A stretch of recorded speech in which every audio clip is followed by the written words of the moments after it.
Sa panahon natin ngayon, lantaran na po ang pagpaparamdam ni Satanas, lalo na pagdating sa musika. Dati po madalas natin nakikita o naririnig yung pagpaparamdam ni Satanas sa mga kategorya ng musika tulad na lamang ng metal, rock, punk, pop, hip-hop at R&B. Pero habang tumatagal ang panahon, sa lahat na ng kategorya ng musika o sa lahat ng genre ng kanta, pumapasok na po si Satanas, na kahit po sa mga country music. Pag sinabi po kasing country music o country band, ang aasahan mo sa mga kanta nila ay kasimplihan, mga kwento ng buhay, saya, pag-ibig, at pagkakaibigan. Kaya maraming fans ng Zac Brown Band, na yun nga po, country band, ang pumasok sa Sphere sa Las Vegas na merong ganitong ekspektasyon. Pero mga kapatid, pagpasok nila mismo doon sa concert, nakikita nila na merong kakaiba doon sa concert nila. So ito po ay hindi dahil sa musika, kundi dahil sa mga larawang lumalabas doon po sa napakalaking screen. Ang Sphere po kasi doon sa Las Vegas ay hindi ordinaryong venue. At yung screen po doon ay hindi rin pangkaraniwan. Ito po ay merong 360-degree na screen na bumabalot sa buong audience. So ibig sabihin po niyan, wala kang tatakasan na visuals. Kahit saan ka tumingin, meron kang makikita. At ngayon mga kapatid, sa concert na ito, ang imahe ay hindi pangkaraniwan. So sa halip po ng mga tanawin ng kalikasan o kwento ng kanta, bigla pong merong isang lumitaw na kakaibang nilalang na parang demonyo. Kung titingnan po natin, nakakakilabot yung kanyang itsura.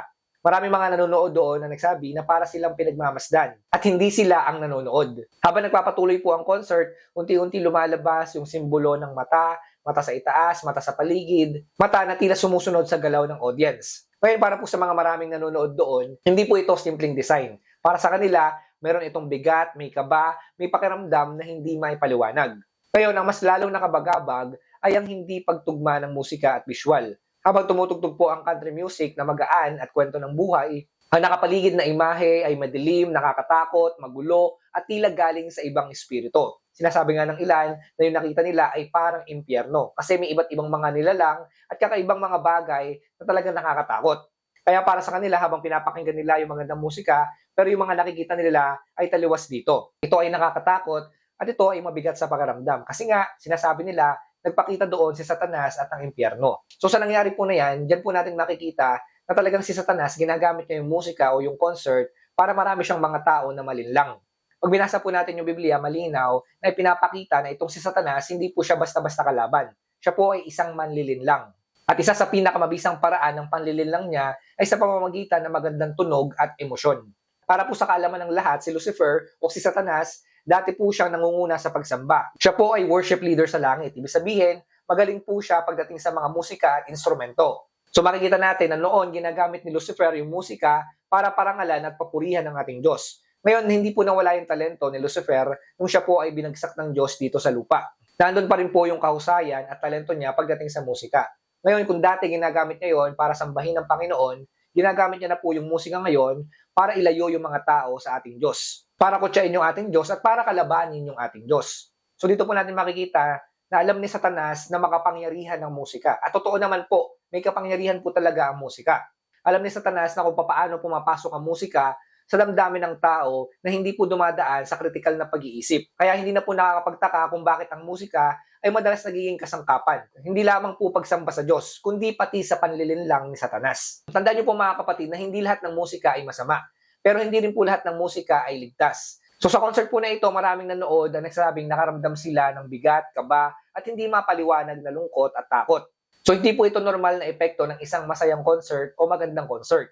Kapag ang musika at visuals ay nagsasama para lumikha ng takot, kaguluhan, at spiritual discomfort, hindi po ito simpleng design o art. Ito po ay impluensya. At ang impluensya po ay may pinanggagalingang espiritu. Kaya dapat nag-iingat po tayo sa musika at sa concert na pinapanood natin. Ngayon, malalaman mo may demonic na impluensya ang isang concert kapag mas nangingibabaw ang dilim kaysa liwanag. At ang iniiwang pakiramdam sa iyo ng concert ay takot, bigat, o kaba, imbis po na kapayapaan o kasiyahan. So kapag natapos po yung concert at mas naaalala mo yung mga nakakatakot na imahe kaysa po sa mensahe ng kanta at parang nararamdaman mo nalalayo ka sa Diyos, dapat kang mag-ingat. Sa Biblia, ang Diyos po ay nagbibigay ng kapayapaan. Samantalang ang kaaway, gumagamit po siya ng tunog, emosyon, ilusyon, upang linlangin ng mga tao. Ngayon mga kapatid, hindi po lahat ng concert ay demonic. Pero kapag ang isang karanasan po ay hinihila ka palayo sa liwanag at pinapahina ang iyong spirito, malinaw po na meron siyang impluensya na hindi mula sa Diyos. So mga kapatid, lilinawin ko po, no, hindi ko sinasabi agad na itong concert na ito ay demonic. So kaya man po yung banda nila, nanghihikayat po sila sa kasamaan. So ang punto po natin dito ay kahit na mabuting musika ay maaaring samahan ng maling espiritu at presentasyon. At kapag ang presentasyon ay nagdadala ng dilim sa halip na liwanag, dapat po mag-ingat tayo dyan. Ginagamit po ni Satanas ang musika ngayon para mapahamak ang mga tao sa pamamagitan ng pagdaan nito diretso sa emosyon, hindi po sa isip agad. Alam ni Satan na mahina yung emosyon natin at madali tayong madali kapag emosyon ang tinamaan. So kapag ang musika ay dinisenyong magdadala ng matinding emosyon, takot, kalungkutan, galit o pagnanasa, unti-unti itong pinapahina ang espiritu mo at binubuksan ang puso sa maling impluensya.